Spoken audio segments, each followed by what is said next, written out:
Onthou nou die dag toe sê ek, die Amerikaners praat van 'n Southern African Corridor, wat hulle wil begin. En hulle wegspringpunt is daar in Suidwes in Walvis Bay. Maar dit gaan ook oor die Lobito Corridor in Angola. En maak nie 'n fout nie. Die groot vrug hierso is Suid-Afrika. Suid-Afrika is, ek dink in Afrika die land met die langste kuslyn, as ek dit nie mis het nie. Dis iets wat ons nou nogal vir die kinders op skool leer. Nou staan hierso, luister mooi, hierdie ryp vrug wat Suid-Afrika is, hy is eintlik papvrot al. South Africa misses out on billions in shipping revenue as Strait of Hormuz disruption drives Cape of Good traffic surge. So, wat gebeur nou? Die ouens kan nie daarbo iets doen nie. Vir die eenvoudige rede, die straat van Hormuz is toe, so daar's klare probleem. En die Straits van die Bab el-Mandeb is eintlik vir alle praktiese doeleindes toe vir Jode skepe, vir VSA skepe, enigiets selfs vir NAVO skepe. So hulle kan nie daar deur die Rooi See gaan en dan verby daar by Jemen, Somalië verby nie, dan bom die Jemens hulle, die ou Houthis hulle met drones. In so mate dat die VSA onlangs toe hy 'n vliegtuigskip moet stuur daar na Saudi-Arabië toe ry hulle hier om die suidpunt van Afrika. Wow. So met die gevolg is, hoe moet hulle nou ry? Hulle ry nou om die Kaap.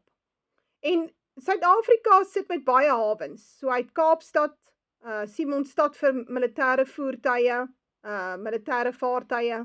Hy het Port Elizabeth, hy het Durban, hy het Richards Bay. So hier's baie hawens waar hy kan aandoen. Nou staan hier, a surge in global shipping traffic around the Cape of Good Hope is exposing South Africa's inability to convert strategic positioning into economic value even as geopolitical disruptions reshape global trade flows. Ja, wel as die ANC die situasie mooi reg kon lees, dan sou hulle groot geld gemaak het uit die hawens, wat so vervalle geraak het. Onthou die Kasiet en die Gamiet, die Kanaaniet kan mos nou nie. Hy is mos nou maar 'n knegg, so hy sukkel om 'n ding in stand te hou, never mind om te initieer, dit sê die Bybel. Nou sê hy, hier gaan so baie geld, commercial traffic via the Cape of Good Hope has more than tripled in recent years, according to IMF Port Watch data, with about 20 vessels passing daily between March and April, up from 6 in 2023. So die ANC-regering kon gepocket het, groot geld, as hierdie hawens van ons gewerk het. So, dit wys jy, daar staan, ek het nou nog miljarde se beleggings in hawens. Daar is nou plan, hulle wil nou iets met die hawens doen, hulle wil nou kyk of hulle iets daar kan doen. Nou weet ek nie of BlackRock daar betrokke is nie, of wie gaan nou die beleggings gee om die hawens reg te maak. Want hierdie ouens gaan die hawens reg maak en dit vir die ANC gee nie. Ons moet nou nie dom wees nie. $1 billion a day, that is what SA loses through freight failures. $1 billion a day. Haai, dis baie geld. En dit is eintlik mahala, né? So, luister nou mooi, nou kom ons weer terug. Suid-Afrika is 'n ryp vrug wat geplig gaan word deur hierdie Brittanje en VSA, deur die NAVO-lande, onder andere ook Duitsland, want hulle soek die steenkool om hulle ekonomie te dryf, om 'n oorlogsekonomie daar te stel. Want dit sal goedkoper wees as die gas wat hulle kry daar van die VSA af. So, hulle moet Suid-Afrika nou so destabiliseer, dat iemand, sê maar die Zulus gaan probeer om die regering te lig, of die migrants in Johannesburg, daar gaan in elk geval soveel moeilikheid wees, jy gaan nie jou kop by die deur uit kan steek nie.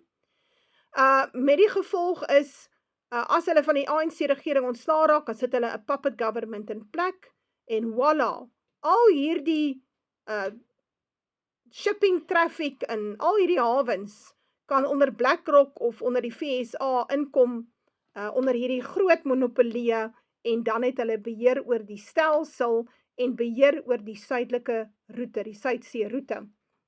En onthou wat het ek gesê, die VSA wil die hele westelike hemisfeer beheer, en volgens 'n visioen van Blikstemdromer gaan ons dit heel moontlik sien.